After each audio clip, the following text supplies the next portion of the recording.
Where are the aliens? In a universe of at least 100 billion galaxies, why hasn't anyone stopped by? The answer depends on who you ask. Some favor the notion of time and distance. Extraterrestrial life may not know we're out here. Or may be similarly limited to their local solar system by the finite speed of light. Others make more dire predictions for the fate of advanced life in the universe.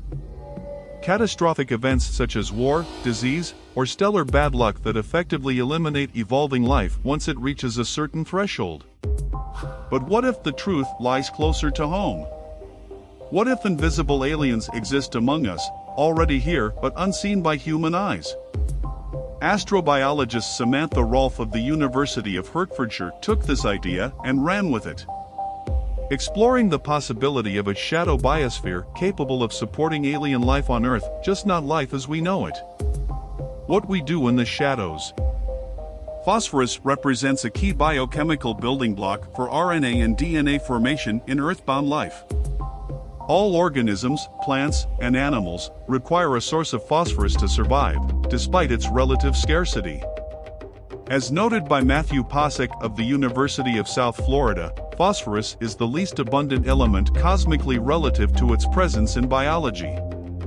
The shadow biosphere theory postulates that other forms of life may exist alongside known organisms but operate in ways we don't recognize as life.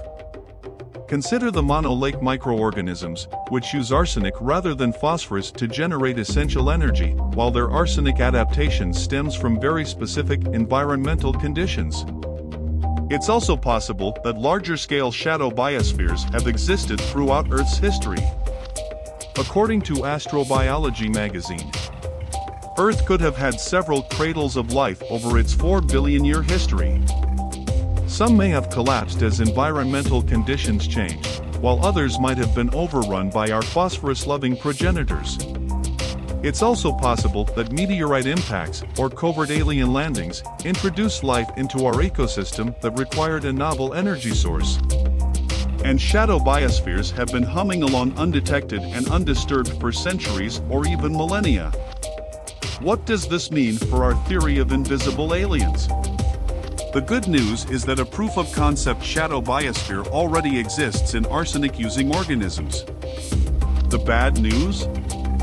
While shadow biological microbes might be alien to us, they're probably not from a galaxy far, far away. The uncanny Silicon Valley. While energy creation is one way to approach the search for life, it's also worth taking a look at our biggest chemical contributor, carbon. All life on Earth is carbon-based, since carbon makes it easy to create the strong double and triple bonds needed for cell walls, and is also soluble in water. Another essential life-encouraging compound, when converted to carbon dioxide. But what if carbon isn't all it's cracked up to be? Rolfe considers the possibility of alternative biochemistry based on silicon. As she points out, silicon is widely available on Earth's surface and, just like carbon, has 4 electrons to create bonds with other atoms. There are challenges. Silicon is heavier, has a tough time creating strong bonds, and isn't water-soluble. Still, scientists have demonstrated that it's possible to create bacterial proteins that bond with silicon, effectively creating tiny, silicon-based life. The chances of silicon-based visitors, however, remain slim here on Earth.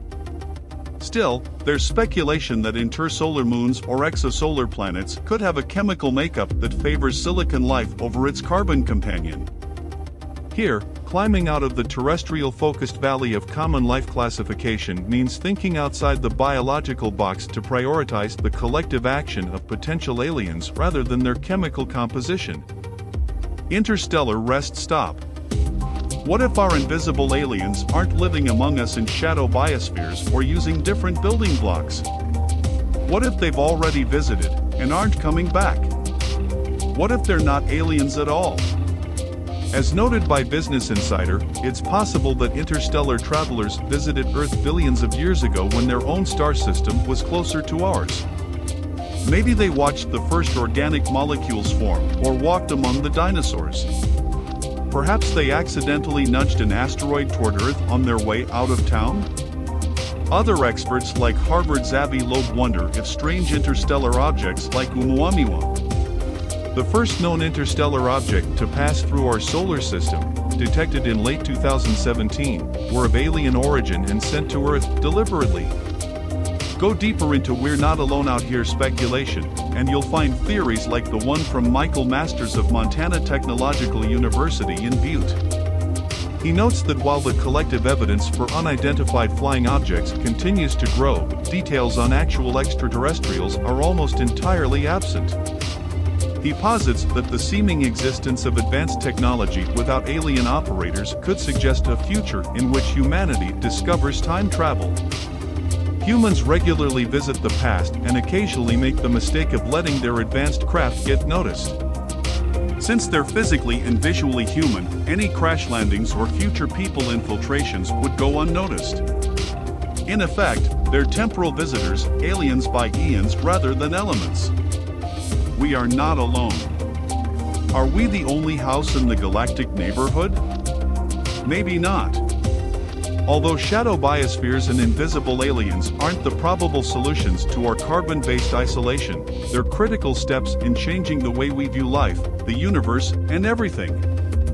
Broader perspectives and bigger thoughts make it more likely that we'll recognize the telltale signs of life, even if it's not what we're expecting.